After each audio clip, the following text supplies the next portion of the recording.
अब देखिए अब हम लोग का आता है फंगा रिकॉग्निशन एंड कंजर्वेशन। तो न्यूज़ में क्यों था ये, the Fungi Foundation through UN biodiversity urged people globally to use the word funga whenever they say flora or fauna as part of the trinity of the life on earth. About fungi या fungi, तो meaning क्या है इसका, refers to the level of diversity of fungi in any given place. Fungi is one of the five kingdoms in the classification of organisms given by R.H. Whitaker। ठीक है, याद रखिएगा ये। तो diversity vary from single cell organism to complex multi cellular organisms. Distribution कैसा देखने को मिलता है, from tropical temperate to arctic regions in both terrestrial and aquatic ecosystem. Characteristic इसका कैसा है, have a cell wall with chitin. Mode of nutrition heterotrophic, saprophytic, parasitic. Body organisation तो multi cellular loose tissue. अब देखिए significance of fungi क्या है, mycorrhizal, mutually beneficial associations with the roots of plants और tree for trees growth. Carbon reservoirs है storing carbon. Decomposition and nutrient cycling act as decomposers, converting debris to humus. Then comes हम लोग का micro remediation, तो assist in the degradation of contaminants such as plastics, medicine, antibiotic, penicillin, and potential psychotherapy, psilocybin, etc. Focus in international organizations, तो IUCN Species Survival Commission, Fungal Conservation Committee, Global Fungal Red List Initiatives. Chile is the only country that considers fungi in its law of for conservation। ठीक है, chilli जो country है ना, ये fungi को अपना law of conservation के लिए कंसिडर करता है। अब कंपेयर कर लेते हैं flora fauna and funga 3 Fs। तो किंगडम देखिए, flora comes under plantae kingdom, then fauna animalia में आता है और फंगा फंगी में आता है। एग्जांपल्स देखिए, एल्गी हो गया, फ्लावर्स हो गया, ट्रीज हो गया। देन फौना में आता है इंसेक्ट, रेप्टाइल, मैमल्स, और फंगा में आ गया mushrooms, moulds and yeast. Reproduction कैसे करता है, तो through seeds, spores, vegetative propagation, through sexual and asexual reproduction, through spores और असेक्सुअल रिप्रोडक्शन फंगा करता है। Then role in ecosystem, primary producer रहता है flora, then consumer, prey and predator है फौना, और ये डिकम्पोजर है। अब ये world network of biosphere reserves WNBR। तो न्यूज़ में क्यों था ये, UN educational scientific and cultural organisation UNESCO added 11 new biosphere reserves from countries like Colombia, etc. under the Man and Biosphere program. More on news, to WNBR now totals 759 sites in 136 countries. About MAB, तो देखिए M के बारे में देख रहे थे, man and biosphere programme. तो launch कब हुआ था, 1971 में, as the inter governmental scientific programme. Aim क्या है इसका, establish a scientific basis for enhancing relationship between people and environments. Out of 18 biosphere reserves in India, 12 are recognised under it. Nilgiri biosphere reserves was the first to be recognised. ठीक है, man and biosphere programme के under में। About biosphere reservation, तो इन Situ conservation होता है biosphere reserve. इन सिटू मतलब जिस जगह पे है ना, उसी जगह पे उसको कंजर्व कर रखा जाएगा। एक सिटू क्या होता है, जिस जगह का वो एक्चुअल नेटिव है उसको ले जाकर दूसरी जगह में कंजर्व किया जाएगा, उसको एक सिटू बोला जाता है। Areas representing diverse natural and cultural landscape across terrestrial, coastal और marine ecosystem consist of three main zones: core areas, strictly protected zones, buffer zones होता है used for activities compatible with sound ecological practice that can reinforce scientific research, etc. Then आता है हमारा transition area, communities foster socio-culturally and ecologically sustainable activities. Biosphere reserves in India, देखिए कितने biosphere reserves है, तो हम लोग सब यहाँ पे देख लेते हैं एक बार। हिमाचल प्रदेश में कोल डेजर्ट, नंदा देवी है उत्तराखंड में, गुजरात में कच्छ, पन्ना हो गया मध्य प्रदेश में पचमढ़ी है। देन छत्तीसगढ़ में आता है आपका अचानक कमर, अमरकंटक। नीलगिरी आ जाता है आपका तमिलनाडु, केरला, कर्नाटका। अगस्त मलाई केरला में है। Gulf of Mannar Tamil Nadu. Great Nicobar आपका आ गया निकोबार आइलैंड में। Seshachalam hills Andhra Pradesh. Similipal Orissa. Sundarban west Bengal, Nokrek Meghalaya. Dibang Arunachal Pradesh. Dibru Saikhowa Assam. Manas Assam and Kanchenjunga Sikkim. भाई इको सेंसिटिव एरियाज न्यूज़ में क्यों था, Karnataka government rejected the Kasturi Rangan committee report on the protection of the fragile western Ghats region from environmental degradation. अब यह है क्या, कस्तूरी रंगन कमिटी तो proposes that 37% of the total area of western Ghat रफली 60,000 square kilometres as eco sensitive areas ESA। Out of total are of proposed ESA, maximum is in Karnataka followed by Maharashtra. Then comes eco-sensitive area या zones, so defined as area या zones with identified environmental resources having incomparable values requiring special attention for their conservation because of its landscape, wildlife, biodiversity, historical and natural values. Natural Environment Policy 2006 देख लेते हैं इसके बारे में, तो notified by central government under the Environment Protection Act 1986। Purpose क्या है इसका, तो protect environment and avoid its degradation due to anthropogenic activities. अब they create a kind of barrier या shock absorber for the specialised ecosystem, act as transition zone from areas of higher protection to areas involving lesser protection, Activities in ESZ are generally regulated and not prohibitory in nature. ESZ guidelines classify activities under three categories: prohibited, commercial, mining, setting of industry causing pollution is a prohibited में आ गया. Regulated में आता है felling of trees, establishment of hotels and resorts, and permitted में आ जाता है ongoing agriculture and horticulture practice by local communities, dairy farming, etc. अभी वेस्टर्न घाट के बारे में देख लेते हैं जियोग्राफिकल फीचर. तो यहाँ पे कौन कौन सा पासेज अवेलेबल है? पाल घाट, Thal and Bhor Ghat. Elevation progressively increases from north to south. Highest peak Anamudi है इसका वेस्टर्न घाट का. इसमें फिर फॉरेस्ट कौन सा आता है? 4 मेजर टाइप्स ऑफ फॉरेस्ट आते हैं, जैसे कि एवरग्रीन हो गया, semi evergreen and moist deciduous and dry deciduous. Mineral कैसा रहता है? Rich in iron, manganese and bauxite और. अदर की इन्फॉर्मेशन देखिए. रीजनल नेम्स: सह्याद्री महाराष्ट्र में बोला था, Nilgiri hills Karnataka and Tamil Nadu, Anaimalai hills and cardamom hills Kerala and Tamil Nadu. One of the world's 8 hottest hotspot of biological diversity है ये. कौन सा? Western Ghat.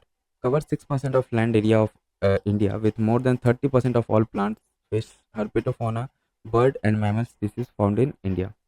Declared UNESCO World Heritage Site in 2012. Endemic species Nilgiri तहार एंड लायन टेल. अब देखिए स्टेप्स क्या क्या लिया गया है इसको वेस्टर्न घाट को प्रोटेक्ट करने के लिए. तो वेस्टर्न घाट इकोलॉजी एक्सपर्ट पैनल 2011 और the Madhav Gadgil committee recommended designation designating the entire region as the ecological sensitive area, divides into 3 zones: ESZ1 very highly sensitive जगह है ये ESZ1, then ESZ2 high sensitive, then ESZ3 moderate sensitivity. ठीक है. अब देखिए high level working group HLWG headed by Dr. K. Kasturi Rangan recommends color coding of industry extending entry 20 economic planning में of the concurrent list to regulate development within ecological framework etc.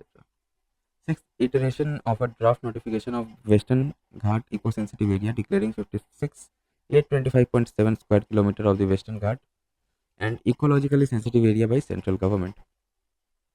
Then Brahmagiri Hills cases. So National Green Tribunal NGT asked Environment Ministry of to finalize a deadline for declaring the Western Ghats an eco-sensitive zone.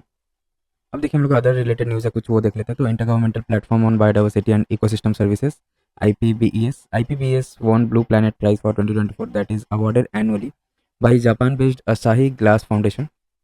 Established कब हुआ था? Established in Panama City in 2012. It is an independent intergovernmental body to strengthen science policy interface for biodiversity and ecosystem services. It is not a UN body, however United Nations Environment Program provides secretariat services to IPBES. Secretariat इसका कहाँ है? तो Bonn Germany में. Currently it has more than 145 member states including India. All state members of UN are eligible for IPBES membership. Then comes अपना integrated development of wildlife habitat IDWH. Recently union cabinet approved continuation of centrally sponsored scheme of integrated development of wildlife habitat for the 15th finance commission cycle. About IDWH, the objective क्या है इसका? centrally sponsored umbrella scheme by Ministry of Environment. Components of IDWH क्या है? support to protected areas, national parks, wildlife sanctuaries, conservation reserves and community reserves. Protection of wildlife outside protected areas, recovery program for saving critically endangered species and habitats. So far 22 species have been identified under the species recovery program.